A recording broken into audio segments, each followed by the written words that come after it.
শুভজিৎ, প্রশ্ন হচ্ছে দুটি। একটি হচ্ছে যে অভ্যন্তরীণ দূতাবাস, ভিয়েনা কনভেনশন অনুযায়ী আপনি জানেন যে কোনো রাষ্ট্রের অভ্যন্তরে যদি অন্য রাষ্ট্রের যে দূতাবাস বা হাই কমিশন থাকে সেটা রক্ষা করার দায়িত্ব ওই রাষ্ট্রের। তো সেটি নিয়ে সাধারণ মানুষের বা সেখানকার মানুষের প্রতিক্রিয়া কি? আরেকটি প্রশ্ন হচ্ছে যে শান্তিরক্ষী বাহিনী পাঠানো হবে বাংলাদেশে, বিষয়টি আসলে কিভাবে বলেছেন মমতা বন্দ্যোপাধ্যায় এবং সেটা সম্পর্কে আপনারা কতদূর জানতে পেরেছেন? দেখুন, একটু আগে বাংলাদেশের যারা দূতাবাস কর্মী তাদের সাথেও কথা হচ্ছিল। তাদের সঙ্গে একটা কথা বলে একটা জিনিস পরিষ্কার, তারা কিন্তু নাম না করে একটা কথা বলতে চাইছে যে শান্তিরক্ষী বাহিনী এই মুহূর্তে কোথায় প্রয়োজন? বাংলাদেশে প্রয়োজন না ত্রিপুরায় প্রয়োজন? ত্রিপুরায় কি এই মুহূর্তে ত্রিপুরার ব্যাপারটা যদি আপনি দেখেন, আ কলকাতায় বিক্ষোভ চলছে। কলকাতায় পুলিশ খুব ভালোভাবে সেই বিক্ষোভ ট্যাকেল দিয়েছে।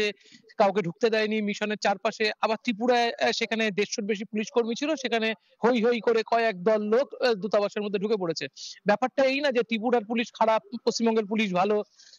ব্যাপারটা এই যে ভারতের সামগ্রিক নিরাপত্তা ব্যর্থতা এবং জেনেভা চুক্তি অনুযায়ী যে নিরাপত্তা প্রদানের, অর্থাৎ যে স্থায়ী যারা মিশনের যেসব প্রতিনিধি রয়েছে, যে বাংলাদেশের যারা দূতাবাস কর্মী রয়েছে, তাদের পরিবার রয়েছে, তাদের একেবারে যে নিরাপত্তা প্রদানের যে জায়গাটা, সেই জায়গাটা কিন্তু ঢালাইয়ে দৃঢ়তা, নির্মাণে নিশ্চয়তা। প্রিমিয়ার সিমেন্ট, ঢালাইয়ের রাজা। আজকে পুরোপুরি আঘাত এসেছে এবং একটা স্বাধীন সার্বভৌম দেশের এই ধরনের কূটনৈতিক মিশনে আক্রমণ ভারতের ইতিহাসে নজিরবিহীন।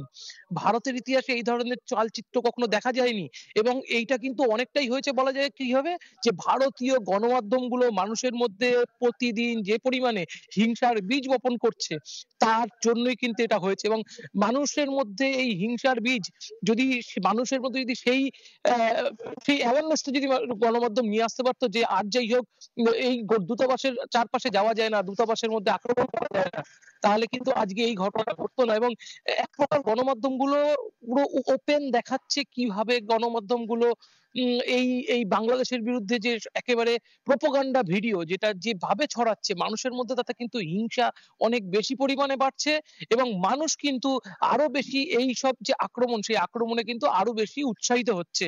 এই মুহূর্তে যদি ভারত সরকার মনে করে যে ভারত সরকারের যে স্থায়ী মিশনগুলো, সেই মিশনে কিন্তু তারা আরো বেশি নিরাপত্তা বাড়াতে পারে, তবে বাংলাদেশ সরকারের উচিত এই মুহূর্তে যে তারা নিরাপত্তা বাহিনী পাঠানোর জন্য ভারত সরকারকে অনুরোধ করা যে তাদের মিশনগুলো প্রোটেক্টের জন্য বাংলাদেশ সরকারের নিরাপত্তা বাহিনীর মাধ্যমেই বাংলাদেশের যে দূতাবাসগুলো, সেই দূতাবাসগুলোর নিরাপত্তা মেইনটেইন করবে। এছাড়া কিন্তু এই মুহূর্তে এর কোনো বিকল্প সেটা কিন্তু নজরে আসছে না। ফারাবি।